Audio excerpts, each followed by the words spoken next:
Acheter une maison, c'est quelque chose que à peu près tout le monde va faire au moins une fois dans sa vie. Et quand on est rendu là, on se rend compte qu'il y a beaucoup de choses à penser et beaucoup de grosses décisions à prendre.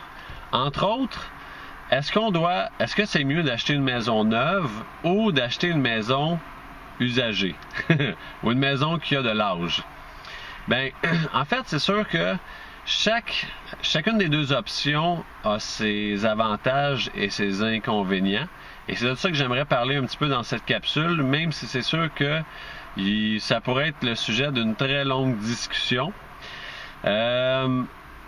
Acheter une maison qui a de l'âge, bien souvent, en fait, la réponse à ma question, premièrement, avant de rentrer dans le sujet, c'est ça dépend beaucoup qu'est-ce qu'on veut. Puis pourquoi je dis ça? Ben, parce qu'il y a vraiment des pour et des contre des deux côtés. Acheter une maison qui a de l'âge, premièrement, il n'y a pas de surprise. On sait qu'est-ce qu'on achète, on rentre dedans, on visite, tu vois la cuisine, le salon, la salle à manger, les chambres, la construction. On peut voir comment tout a été construit, puis on sait exactement qu'est-ce qu'on achète. C'est une maison qui ne bougera pas, c'est une maison qu'il n'y a pas tellement de surprises jusqu'à temps qu'on rouvre les murs, des fois peut-être, ça oui. Mais on sait exactement qu'est-ce qu'on achète, et puis la maison, elle a fait le test du temps. On sait qu'elle est droite, on sait qu'elle est solide, supposée. Puis même si on va même acheter des maisons assez vieilles, bien souvent c'est beau même de faire ressortir là, le côté de la charpente originale. Si votre maison est assez vieille que carrément on peut voir une charpente qui a été travaillée à la main, ça c'est absolument génial. Puis aujourd'hui en 2013, du moins aujourd'hui que la capsule a été enregistrée, ben ça se voit plus ça n'a pas de prix, tu sais. Puis c'est un beau cachet, puis les gens aiment ça. Puis avec le style là, ancien puis moderne, ça peut être intéressant d'aller chercher ça. Chose qu'on verra pas dans une maison neuve. Un gros avantage d'une maison qui a de l'âge aussi, c'est que ben souvent on est plus proche des services, plus proche du centre-ville, plus proche des magasins, tout ça, parce que la maison, mettons, ça fait 60 ans, 80 ans qu'elle a été bâtie, ben elle était plus proche du centre-ville. Plus qu'on développe, plus qu'on s'éloigne aussi. Fait que ça peut être quelque chose à considérer lorsqu'on est prêt à acheter. Les inconvénients, ben là, c'est sûr qu'il y a de l'âge, il y a de l'histoire, les normes de construction n'ont pas toujours été les mêmes. Une des choses qu'on rencontre le plus souvent avec une maison qui est plus vieille, c'est des problèmes d'isolation. L'air, elle rentre dans la maison. Pas besoin d'échangeur d'air, l'échange se fait tout seul.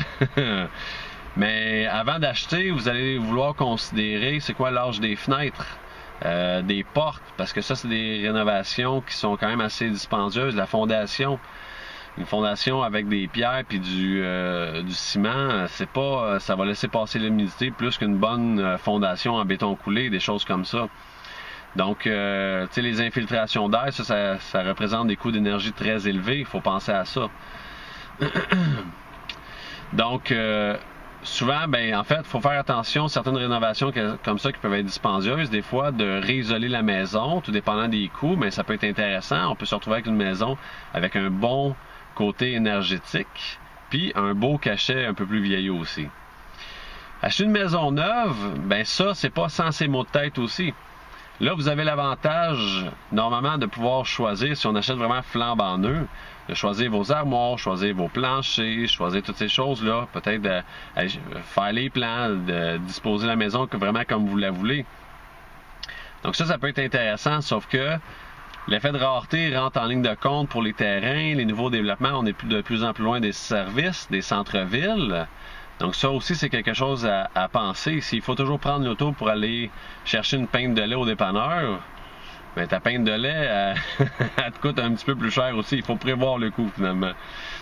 Puis, acheter une maison neuve, il peut y avoir des surprises là aussi. Souvent, une maison flambant neuve, le sous-sol ne sera pas fini. Donc, il va avoir des travaux à faire. Peut-être l'isolation au sous-sol à finir, faire les pièces, tout ça. Donc, il y a quand même, ça représente des travaux. Par contre, les normes aujourd'hui, surtout pour qu'est-ce qui est l'énergie, sont beaucoup plus strictes. L'isolation maintenant en 2013 est très bonne. Les plafonds sont très bien isolés, les murs aussi, les maisons en fait sont tellement bien isolés qu'il faut mettre des échangeurs d'air parce que sinon l'air elle bouge plus parce qu'il n'y a pas d'infiltration d'air dans les maisons aujourd'hui ou presque pas. En tout cas, on l'espère. Fait que, acheter une maison neuve, oui, ok, tout est flambant neuf, tout est beau, mais aussi, ça, tu sais, une des surprises, regardez, j'ai vu récemment un jumelé qui avait été acheté, ça faisait 5 ans, plancher de bois franc dans le salon, il a shrinké. Fait que, le plancher, quand il a été fabriqué, le bois n'était pas encore tout à fait sec, ça a été installé, puis un an après, les lattes de bois, ils ont séché, puis le bois, il a perdu de la largeur, puis là, ben, beau bois franc au salon, mais on voit le plywood en dessous à certaines places, parce que le bois, il est rapetissé. Ben oui, c'est le fun, ça! Mais, fait ça a ses avantages, ça a ses inconvénients, ça dépend vraiment qu'est-ce qu'on veut. Acheter une vieille maison, ça peut être, tu sais, on va avoir certains mots de tête, mais acheter une maison neuve aussi, ça représente parfois un certain défi. Comme je disais tantôt, c'est quelque chose qu'on pourrait parler longuement. Pour le besoin de la capsule, je pense qu'on va s'arrêter ici. Si vous avez plus de questions, lâchez-moi un petit coup de fil. C'était Sébastien Cloutier pour le courtier qui dit vrai.com.